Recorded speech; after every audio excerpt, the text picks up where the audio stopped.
Hello everyone, welcome to catalyst studies. This is Nishant Kumar Singh और ये हमारा हिस्ट्री का पार्ट 4 है, जिसमें हमने जो भी प्रीवियस ईयर के क्वेश्चन हैं या क्वेश्चन आपके एग्जाम में पूछे जा सकते हैं, कोई भी आपके एग्जाम से जाए, चाहे वो एसएससी हो या फिर यूपीएसआई, एसएससी जीडी, यूपी लेखपाल, ये सब जितने भी एग्जाम्स हैं उनके लिए ये जितने भी क्वेश्चन हैं ये आपके प्रीवियस ईयर के क्वेश्चन हैं और ये आपके लिए काफी बेनिफिशियल होंगे।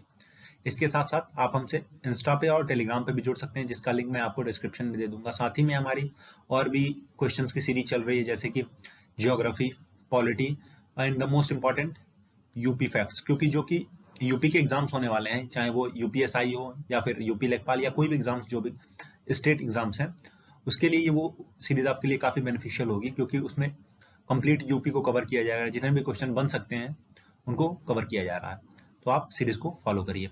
तो चलिए स्टार्ट करते हैं आज के वीडियो को। When Mahatma Gandhi was arrested, who among the following was headed CBD movement? देखिए क्वेश्चन के आने का मतलब ये है कि जब Mahatma Gandhi civil disobedient movement के दौरान जब अरेस्ट हो गए थे, तो उस समय सिविल डिसोबीडियंट मूवमेंट को किसने लीड किया था और किसने हेड किया था। क्वेश्चन के आने का मतलब ये है। देखिए civil disobedient movement Mahatma Gandhi ने कब लॉन्च की थी? इन 1930, जब उन्होंने डांडी मार्च किया था। उसके बाद सीबीडी मूवमेंट स्टार्ट हुआ था, ठीक है, जिसके बाद उनको अरेस्ट कर लिया गया था। और उनको कहां रखा गया था? उनको रखा गया था यदावरा जेल में रखा गया था उनको। तो क्वेश्चन ये कह रहा है कि उसके बाद जो सीबीडी मूवमेंट है उसको किसने लीड किया था? तो उसको लीड किया था अब्बास तैयब जी ने, ठीक है, अब्बास तैयब जी ने उसको लीड किया था। एक चीज में आप कंफ्यूज नहीं करेंगे, देखिए एक है अब्बास तैयब जी जिन्होंने लीड किया था, उसके बाद एक आपने सुना होगा, या एक है आपके बदरुद्दीन तैयब जी। ये कौन है?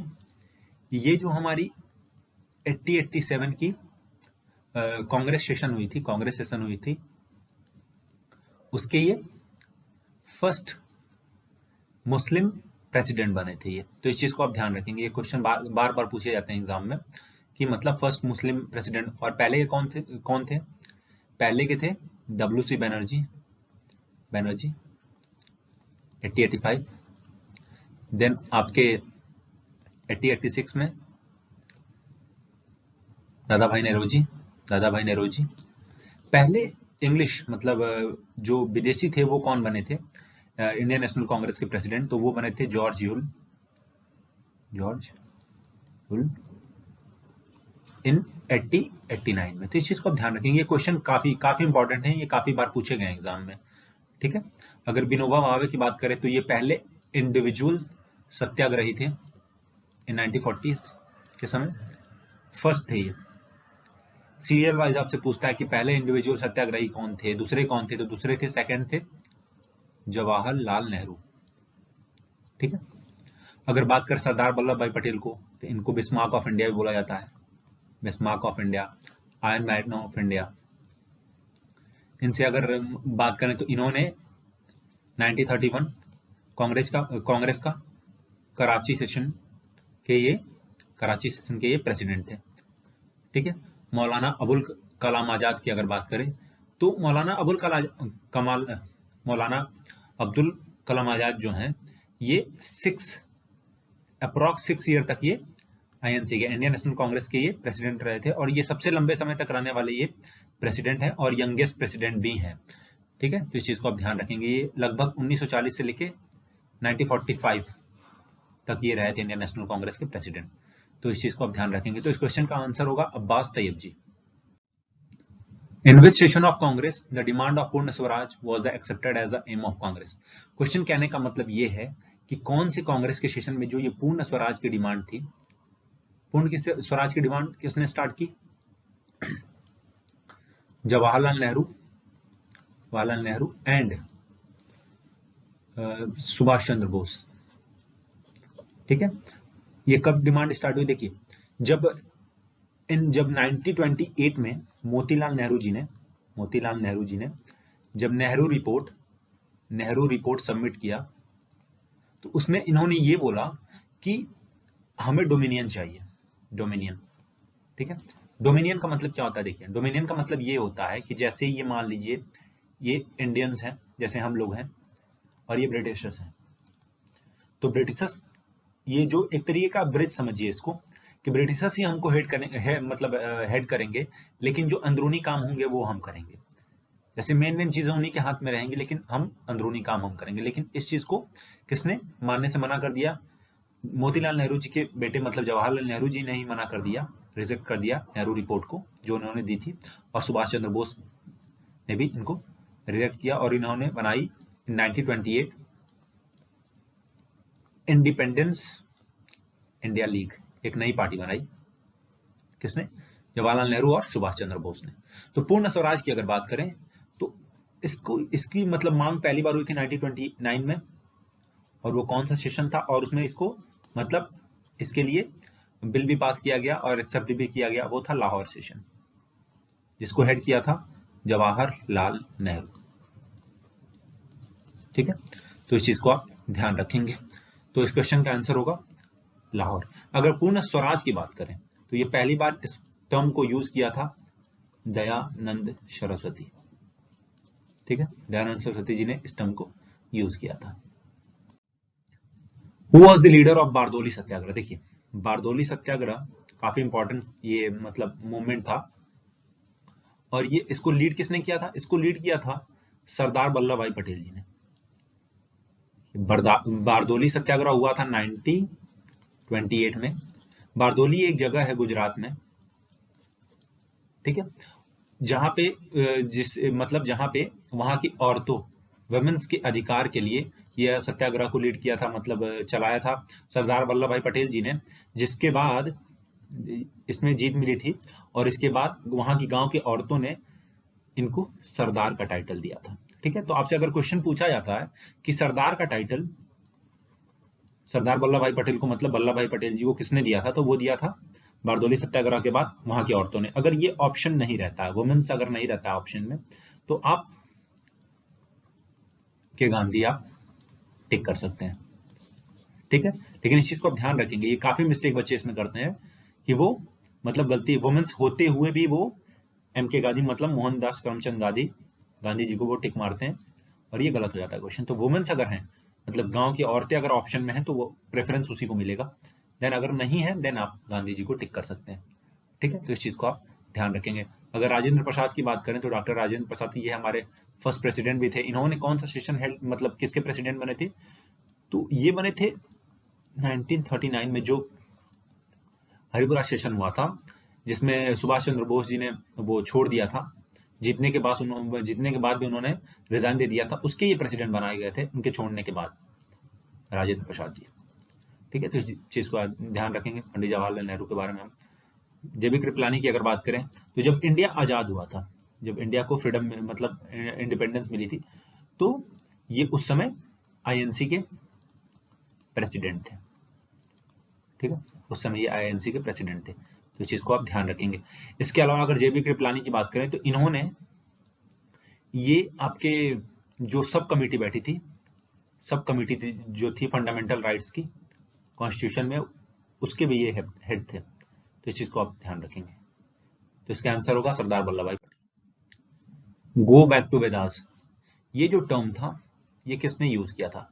तो वो काफी इंपॉर्टेंट है, जिनका नाम है स्वामी दयानंद सरस्वती। ठीक है, और इन्होंने किसकी शुरुआत की थी? आर्य समाज, आर्य समाज की इन्होंने शुरुआत की थी। इन्होंने first time Swaraj, Swaraj word को यूज किया था दयानंद सरस्वती जी ने।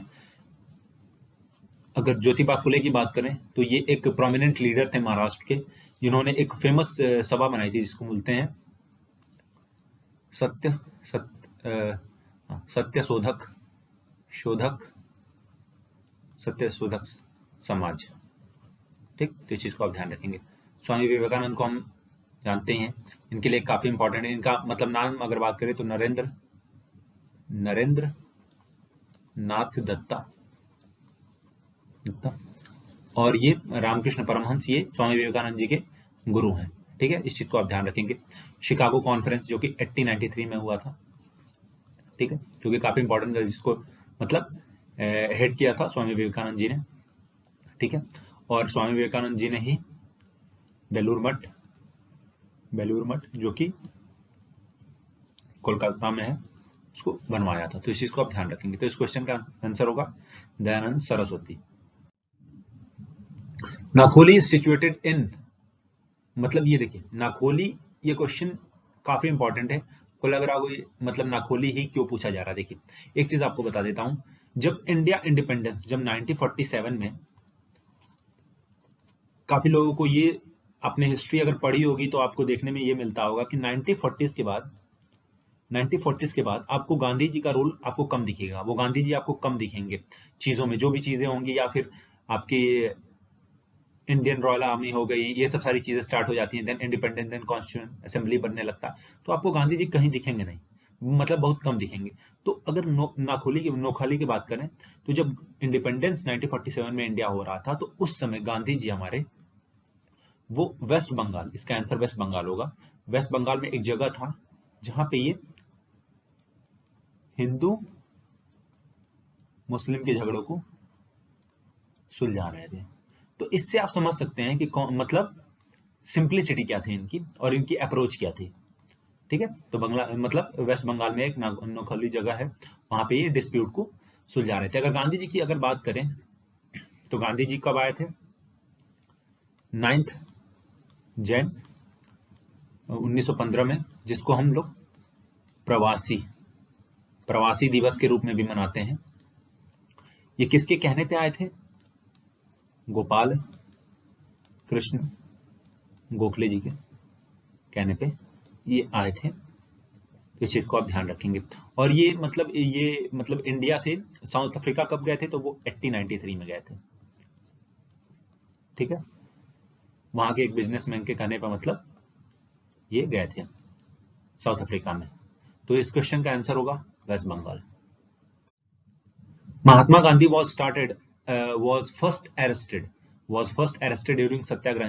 देखिए महात्मा गांधी जी का एक बेसिक कॉन्सेप्ट हुआ करता था। सत्याग्रह का मतलब समझिए आप। सत्याग्रह उन्होंने मतलब सत्याग्रह क्यों अडॉप्ट किया? काफी लोगों को ये कंफ्यूजन रहता है कि मतलब चीजें इतनी उस समय उग्र हुआ करती थी, लेकिन गांधी जी एकदम काम रहते थे। देखिए इनका जो सोच था वो लॉन्ग अप्रोच वाला सोच था। लॉन्ग अप्रोच कहने का मतलब ये है कि चीजों को आप हड़बड़ी में, जल्दी में आप चीजों को नहीं पा सकते, क्योंकि हमको ब्रिटिशर्स से आजाद होना था, और आजाद आप हड़बड़ी में या फिर आप लड़के या फिर ऐसा नहीं है कि आप भाग के हो जाएंगे। उसके लिए हमें उनको उन्हीं के हिसाब से मात देना होगा, हमें उनको परेशान करना होगा। वो भी कैसे? ऐसे नहीं कि आप मतलब चीजें उद्दंडता फैलाएं। ये इनका कॉन्सेप्ट था। मतलब आप वायलेंस मतलब वायलेंस क्रिएट करें, ठीक। तो ये इनका कॉन्सेप्ट हुआ करता था। ये वायलेंस नहीं क्रिएट करते थे, उनको परेशान करते थे, जिसके बाद इनको सत्य की राह पे चल के काफी इनको मतलब चीजों को इन्होंने अचीव भी किया। तो ये इनका कॉन्सेप्ट था सत्याग्रह का। तो क्वेश्चन ये कह रहा है कि गांधी जी सत्याग्रह के मतलब सत्याग्रह अपना करते हुए फर्स्ट टाइम कब अरेस्ट हुए थे?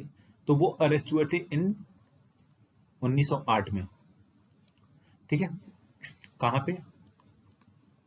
ट्रांसवाल में। ट्रांसवाल जो कि साउथ अफ्रीका में है, यहाँ पे ये अरेस्ट हुए थे। और ये किस लिए हुए थे? इन्होंने मतलब आइडेंटिटी कार्ड, पास आप कह सकते हैं, पास दिखाने से मना किया था, जिसके लिए इनको अरेस्ट किया गया था, जिसके बाद ये 2 मंथ्स के बाद छोड़े गए थे, रिलीज किए गए थे। अगर सत्याग्रह मूवमेंट्स की बात करें, तो जब ये इंडिया आए इन 1915, उसके बाद ये लगभग 1 साल तक इन्होंने भ्रमण किया, चीजों को समझा, ठीक है। और फिर ये 1917 में ये इनसे एक व्यक्ति मिले जिनका नाम था राजकुमार शुक्ला, जो इनसे ट्रेन में मिलते हैं। और इन्होंने मतलब राजकुमार शुक्ला जी ने इनको जो कि मतलब वो सॉरी जो चंपारण था, वहां पे क्या हो रहा था वो सारी चीजें समझाई, कि वहां पे मतलब तिनकटिया सिस्टम मतलब लगाया गया था। तिनकटिया सिस्टम, आपको इंडिगो की खेती करवाई जा रही थी मजदूरों से जबरदस्ती। तो ये चंपारण गए, चंपारण जो कि बिहार में है, और वहां पे जाके पहला सत्याग्रह किया था, जिसको चंपारण सत्याग्रह भी बोलते हैं, 1917 में, ठीक है। अगर 1918 की बात करें, सॉरी 1917 की बात करें, तो मतलब ये फिर वहां से अहमदाबाद मिल स्ट्राइक किया, दूसरा सत्याग्रह अहमदाबाद मिल स्ट्राइक। देन 1918 में इन्होंने खेड़ा सत्याग्रह किया इन गुजरात। ठीक है, तो ये इनके 3 इंपॉर्टेंट सत्याग्रह जो कि शुरुआती समय में इन्होंने किया था, इस चीज को आप ध्यान रखेंगे। ठीक, अहमदाबाद मतलब मिल स्ट्राइक था, जो वहां के मजदूरों को सही वेजेस और उसके न मिलने के लिए इन्होंने स्ट्राइक किया था। खेड़ा की बात करें तो ये किसानों से मतलब ज्यादा कर वसूल रहे थे, इस वजह से हुआ था, ये सारी चीजें मतलब हुई थी इन 1918 में, तो इस चीज को आप ध्यान रखेंगे। तो 1908 इंपॉर्टेंट है। अगर 1913 की बात करें तो इस समय एक काफी इंपॉर्टेंट चीज हुई थी। इस समय गदर पार्टी बनी थी, गदर पार्टी बनी थी इन सैन फ्रांसिस्को जो कि अमेरिका में है। और मोस्टली इसका रीजन क्या था, अगर गदर पार्टी बनने का अगर रीजन हम देखें तो वहां पे मतलब एक कामागाटा मारू एक शिप थी जिसको वहां पे अरेस्ट कर लिया गया था, मतलब पकड़ लिया गया था, वहां पे काफी लोग मारे गए थे, जिसकी वजह से ये गदर मूवमेंट स्टार्ट हुआ सैन फ्रांसिस्को में। और इसके लीडर कौन थे, लाला हरदयाल, और इसके चेयरपर्सन कौन थे, मतलब मुखिया कौन थे, वो थे शोहन सिंह बाफना। तो इस चीज को आप ध्यान रखेंगे। तो इसका आंसर होगा 1908। Permanent revenue settlement of Bengal was introduced by. देखिए, परमानेंट रेवेन्यू सेटलमेंट का मतलब ये हो गया जमींदारी सिस्टम। ठीक है, जमींदारी सिस्टम। हमने 3 सिस्टम पढ़ी होंगी, मतलब हम लोग पढ़ते हैं। जैसे फर्स्ट हो गया जमींदारी सिस्टम, फिर हो गया आपका Ryotwari system, then Mahalwari system, system. ठीक, तो ये क्या था, मतलब ये रोहितवाड़ी, महलवाड़ी एंड जमींदारी था क्या। देखिए, पहले तो अगर बात करें इनके किसने स्टार्ट किया था, तो इसका आंसर भी हो गया जो कि कॉर्नवालिस होगा, लॉर्ड कॉर्नवालिस। तो कॉर्नवालिस ने जमींदारी सिस्टम स्टार्ट किया था इन 1793 में। ठीक है, और इसका एम ये था, देखिए, किसानों और अंग्रेजों के बीच में एक जमींदार रखा जाता था। ठीक है, वो किसानों से मतलब ये किसान है, ठीक है, ये किसान है, और इनके बीच में एक जमींदार था जो किसानों से पैसा लेता था और वो ब्रिटिशर्स को देता था। सिंपल कॉन्सेप्ट आप समझिए, जमींदार, जिसमें जमींदार बहुत खाते थे, आपको काफी सारी पिक्चरों में आपने देखा होगा। तो जमींदार किसानों से लेते थे लेकिन अंग्रेजों को उतना देते नहीं थे। ठीक है, तो ये जमींदारी सिस्टम में लॉर्ड कॉर्नवालिस ने शुरू किया। ठीक है, रोहितवाड़ी में क्या हुआ कि अंग्रेज एक तरीके से आप मान लो समझ गए कि जमींदार बीच में खा रहे हैं। ठीक है, तो इन्होंने इनको हटा दिया और यहाँ पे क्या किया कि ब्रिटिशर्स ने डायरेक्ट ये जमींदारों से, मतलब वो किसानों से, पीजेंट से ही लेने लगे ये डायरेक्ट, कि आप डायरेक्ट ब्रिटिश हमें ही देंगे। ठीक, तो रोहितवाड़ी सिस्टम हो गया। इसको स्टार्ट किया था थॉमस मुनरो ने, और ये कब स्टार्ट हुआ था, 1820 में।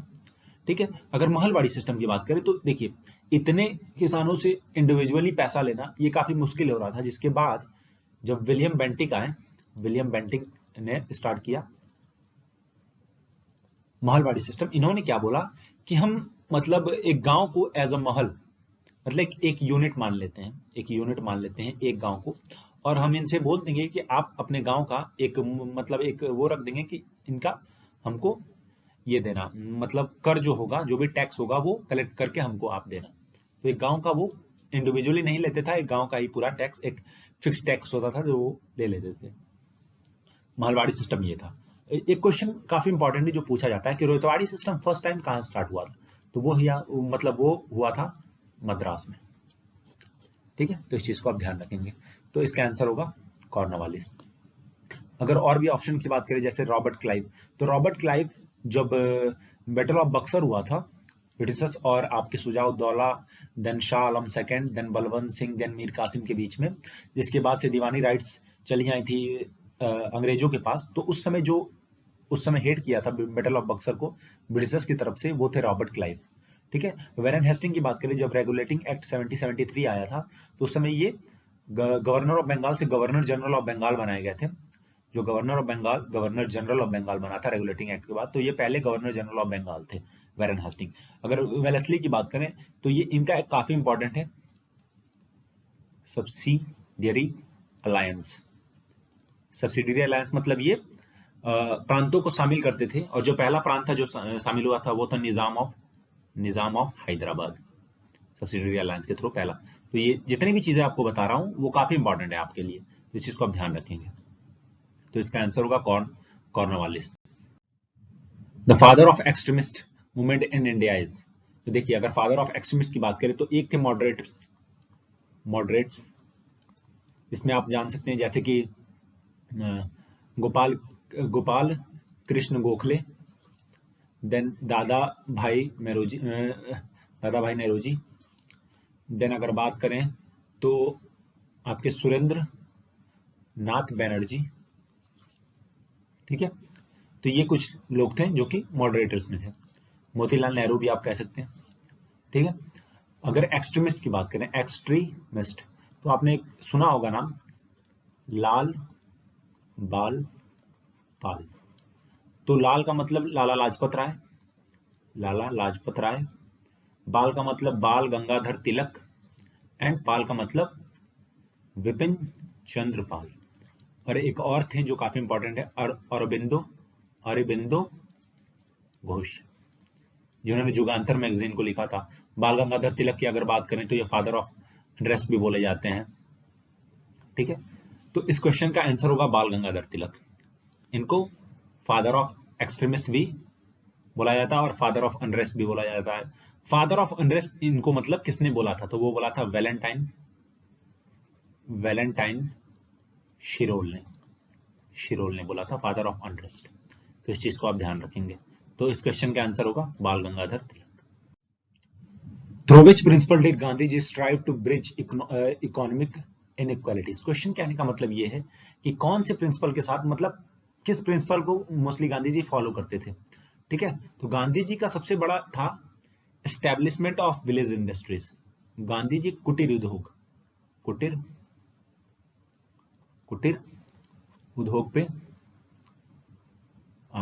पे काफी बल देते थे। उनका मानना था कि देश का विकास कुटीर उद्योग से ही हो सकता है, छोटे छोटे स्मॉल इंडस्ट्रीज विलेजेस में। क्योंकि देखिए उनका अप्रोच ये था कि हमारे देश की जनसंख्या बड़ी है, ठीक है। तो अगर सब कोई अगर स्वावलंबन बनेगा, सब कोई आत्मनिर्भर बनेगा, तो चीजें क्लियर होंगी और गरीबी नहीं रहेगी देश में। तो वो इनका सोचते हैं जिसके लिए वो विलेज इंडस्ट्री को प्रेफरेंस देते थे, ठीक है। लेकिन अगर जवाहरलाल नेहरू की बात करें तो उनका बिलीव था रैपिड इंडस्ट्रियलाइजेशन। जिन्होंने मतलब प्राइम मिनिस्टर बनने के बाद इन्होंने प्लानिंग कमीशन के थ्रू रैपिड इंडस्ट्रियलाइजेशन को भी बढ़ावा दिया, जो कि आपको सेकेंड 5 ईयर प्लान में आपको देखने को मिला था, जिसको महलनोबिस प्लान भी बोला जाता है। तो इस क्वेश्चन का आंसर होगा establishment of village industries. Mahatma Gandhi got his inspiration for civil disobedience movement. देखिए सिविल डिसोबीडियंस मूवमेंट जो था वो कब लॉन्च हुआ था, इन 1930। वही आपका साल्ट सत्याग्रह जो गांधी जी ने किया था, कब स्टार्ट हुआ था साल्ट सत्याग्रह, 12 मार्च 1930 से लेके चला था ये 24 दिन, 24 डेज, ठीक है। 6 अप्रैल 1930 फ्रॉम साबरमती टू डांडी, जो कि एक कोस्टल एरिया है गुजरात का, वहां था, ठीक है। इसमें टोटल लोग कितने थे, 79। तो क्वेश्चन कहने का मतलब ये था कि जो गांधी जी थे वो सिविल डिसोबीडियंस मूवमेंट लॉन्च करने के लिए किससे इंस्पायर थे। तो वो एक लेखक की किताब पढ़ते थे जो कि अमेरिकन थे, जिसका नाम था डेविड टियोरियो, जो कि ऑप्शन पहला है। वो इनकी किताब पढ़ते थे, इनका पूरा नाम है डेविड टियोरियो, जिनकी बुक पढ़ के ये इंस्पायर हुए थे सिविल डिसोबीडियंस मूवमेंट के लिए, ठीक है। तो इस चीज को आप ध्यान रखेंगे। और ये यदावरा जेल में मतलब इनको अरेस्ट किया गया था, जिसके बाद अब्बास तैयब जी बनाए गए थे हेड, और उसके बाद अब्बास तैयब जी को भी अरेस्ट कर लिया गया था, जिसके बाद सरोजनी नायडू जी ने हेड किया था किसको, सीबीडी को। CBD को, सिविल डिसोबीडिएंट मूवमेंट को हेड किया था। तो इस चीज को आप ध्यान रखेंगे। तो इस क्वेश्चन का आंसर होगा first. The first Indian selected for Indian civil services. देखिए इंडियन सिविल सर्विसेज के लिए वो पहले इंडियन कौन थे जो सेलेक्ट हुए थे, तो वो थे सुरेंद्र नाथ बनर्जी। ठीक है, और इनको बाद में ब्रिटिशर्स ने फायर कर दिया था, निकाल दिया था। ठीक है, सुरेंद्रनाथ बनर्जी ने जो जब बंगाल पार्टीशन हो रहा था, बंगाल पार्टीशन, तो उस समय आईएनसी के सेशंस को हेड किया था। उस समय ये फेमस लीडर, एक प्रोमिनेंट लीडर माने गए थे जिन्होंने काफी सारे आईएनसी के सेशंस को हेड किया था पार्टीशन से बचाने के लिए। जैसे कि आपका 1905 वाला सेशन हो गया, तो ये सारे सेशन को सुरेंद्रनाथ बनर्जी ने हेड किया था, जिसमें अप्रॉक्स 40,000 लोगों ने भाग लिया था। ठीक है, इस चीज को आप ध्यान रखेंगे। अगर सरोजनी नायडू की बात करें तो ये 1925 में जो कि कानपुर सेशन हुआ था आईएनसी का, उसमें ये प्रेसिडेंट बनी थी और ये पहली वुमेन इंडियन प्रेसिडेंट थी। अगर फर्स्ट वुमेन प्रेसिडेंट की बात करें तो 1917 में एनी बेसेंट बनी थी आईएनसी की president. Lala Lajpat Rai, Simon commission, ठीक है, ये एक एक्सट्रीमिस्ट थे। फिर अगर लाला लाजपत राय की बात करें तो ये प्रोविंस, इनका पंजाब प्रोविंस को ये लीड करते थे। ठीक है, सीआर दास की अगर बात करें तो ये फाउंडर थे स्वराज पार्टी, स्वराज पार्टी जो कि 1923 में बनी थी। और इनके साथ साथ स्वराज पार्टी के फाउंडर मोतीलाल नेहरू भी थे जो कि सेक्रेटरी थे स्वराज पार्टी के। सीआर दास को देशबंधु भी बोला जाता है। और सुभाष चंद्र बोस जो थे वो सीआर दास को अपना पॉलिटिकल गुरु मानते थे। ठीक है, तो इस चीज को आप ध्यान रखेंगे। तो इसका आंसर होगा Surendranath Banerjee. The system of communal electrodes in India was first introduced by. देखिए कम्युनल इलेक्ट्रोड्स का मतलब क्या होता है? कम्युनल इलेक्ट्रोड्स का मतलब ये होता है कि जाति और धर्म के आधार पे चुनाव होना, मतलब इलेक्शन होना ऑन द बेसिस ऑफ धर्म और जाति। ठीक है, सिंपल इसका मतलब ये हुआ। तो ये पहली बार इंट्रोड्यूस कब किया गया था? तो वो किया गया था मिंटो मॉर्ले रिफॉर्म्स इन 1909 में। और इसमें जो बोर्ड ऑफ डायरेक्टर्स जितने मेंबर थे उनको बढ़ा के 12 से 60 कर दिया गया था। ठीक है, इनमें पहली बार कम्युनल इलेक्ट्रोड्स की बात की थी जिसका विरोध गांधी जी ने मतलब जिसका काफी विरोध हुआ था कम्युनल इलेक्ट्रोड्स का। अगर मॉन्टेग्यू चेम्सफोर्ड रिफॉर्म, इसमें अगर मिंटो की बात करें तो ये है वायसराय और ये है सेक्रेटरी ऑफ स्टेट। देन अगर मॉन्टेग्यू चेम्सफोर्ड की बात करें तो ये है सेक्रेटरी ऑफ स्टेट और इसमें चेम्सफोर्ड जो है वो है वायसराय। ठीक है, तो ये आप मॉर्ले मिंटो रिफॉर्म्स भी बोल सकते हैं। यहाँ पे आप मिंटो मॉर्ले लिखा, लेकिन मॉर्ले मिंटो रिफॉर्म्स वो आपको पढ़ने में इजी होगा क्योंकि आप सेक्रेटरी ऑफ स्टेट पहले रख सकते हैं। देन क्योंकि पूछता है कई बार कि मॉर्ले मिंटो रिफॉर्म्स में सेक्रेटरी कौन है और वायसराय कौन थे। तो अगर 1919 में मतलब जो गवर्नमेंट ऑफ इंडिया एक्ट आई जिसको मॉन्टेग्यू चेम्सफोर्ड रिफॉर्म भी बोलते हैं, उसमें चीजें जैसे कि डायरकी लगा, मतलब द्वय शासन चलेगा, जिसको 1935 में खत्म कर दिया गया था और बस द्वैशासन सेंटर में लगाया गया था। गवर्नमेंट ऑफ इंडिया एक्ट 1935, ये काफी इंपॉर्टेंट है। गवर्नमेंट ऑफ इंडिया एक्ट 1935 से लगभग 75% सोर्स को इंडियन कॉन्स्टिट्यूशन में शामिल किया गया है, अप्रॉक्स 75% को। ठीक है, इस चीज को आप ध्यान रखेंगे। यहाँ पे बाई कैमरल लेजिस्लेचर लगाया गया था इन 1935 में। ठीक है, तो इस चीज को आप ध्यान रखेंगे। तो इसका आंसर होगा Minto Morley reforms in 1909। Who attend all round table conferences. देखिए जो हमारे 3 राउंड टेबल कॉन्फ्रेंसेस हुई थी, 3, कौन कौन से ईयर में? 1930, 1931 और 1932। ठीक है, इसमें से 1931 वाला जिसको महात्मा गांधी जी ने अटेंड किया था अंग्रेजों के कहने पे, मतलब जिसको इन्होंने बीच में ही छोड़ दिया था। इनके साथ साथ सरोजनी नायडू, देन मदन मोहन मालवीय इन्होंने भी अटेंड किया था इस सेशन को। इसके बाद अगर बात करें जैसे कि, तो जो तीनों को किया था वो थे BR अम्बेडकर, भीमराव अम्बेडकर जी ने तीनों राउंड टेबल कॉन्फ्रेंसेस को अटेंड किया था। ठीक है, तो अगर बात करें कि इंडिया कौन से सेशन को, अगर पूछता है ये भी कि इंडियन नेशनल कांग्रेस ने कौन से सेशन को अटेंड किया था, तो वो होगा सेकेंड राउंड टेबल कॉन्फ्रेंस, मतलब सेशन नहीं, सेकेंड राउंड टेबल कॉन्फ्रेंस जो कि 1931 में हुआ था, उसी को बस किया था, जिसको महात्मा गांधी जी ने लीड किया था। उसके बाद में बीच में छोड़ के चले गए, मतलब चले भी गए थे। फर्स्ट एंड थर्ड को आईएनसी ने नहीं किया था अटेंड, तो इस चीज को आप ध्यान रखेंगे, ठीक है। सुचित्रा कृपलानी की अगर बात करें तो ये यूपी की फर्स्ट विमेन सीएम है। देन सरोजिनी नायडू की हमने बात ही की है अभी, एमके गांधी की हमने अभी बात की है, तो इसका आंसर होगा बी आर अम्बेडकर।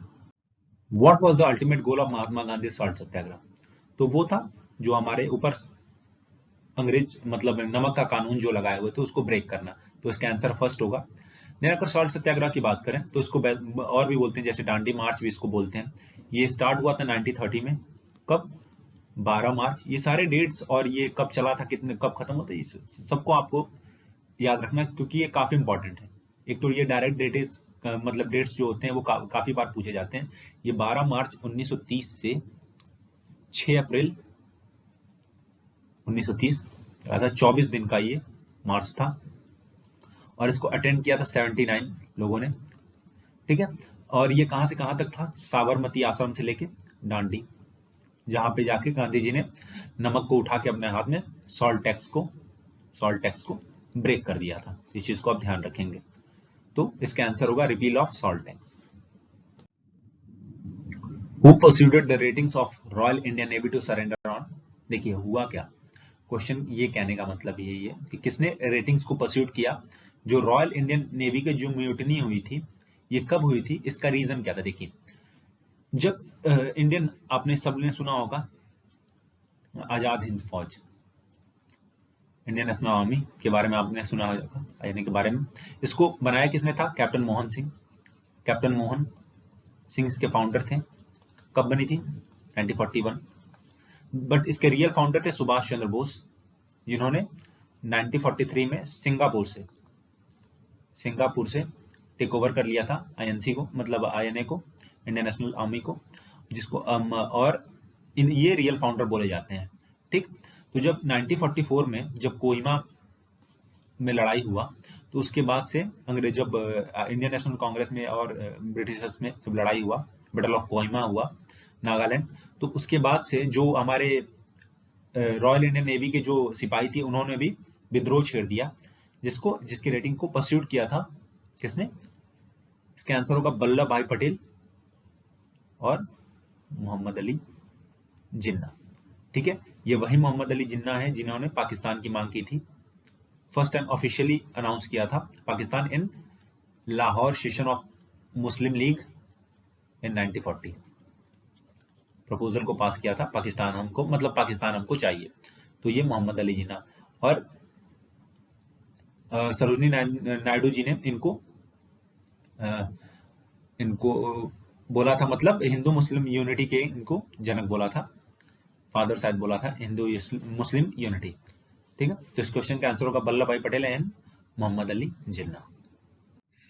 तो ये था हमारा आज का वीडियो। अगर वीडियो आपको अच्छा लगा है तो please like, share and subscribe करें। इसके साथ साथ आप हमसे इंस्टा एंड टेलीग्राम पे भी जुड़ सकते हैं, जिसका लिंक मैं आपको डिस्क्रिप्शन में दे दूंगा। साथ ही एक चीज आपको बताना चाहता हूं कि आप प्लीज चैनल को सब्सक्राइब कर लें, और जितना से ज्यादा आप शेयर कर सकते हैं करें, क्योंकि आपका अगर सपोर्ट रहता है तो चीजें थोड़ी आसान हो जाती हैं, ठीक है।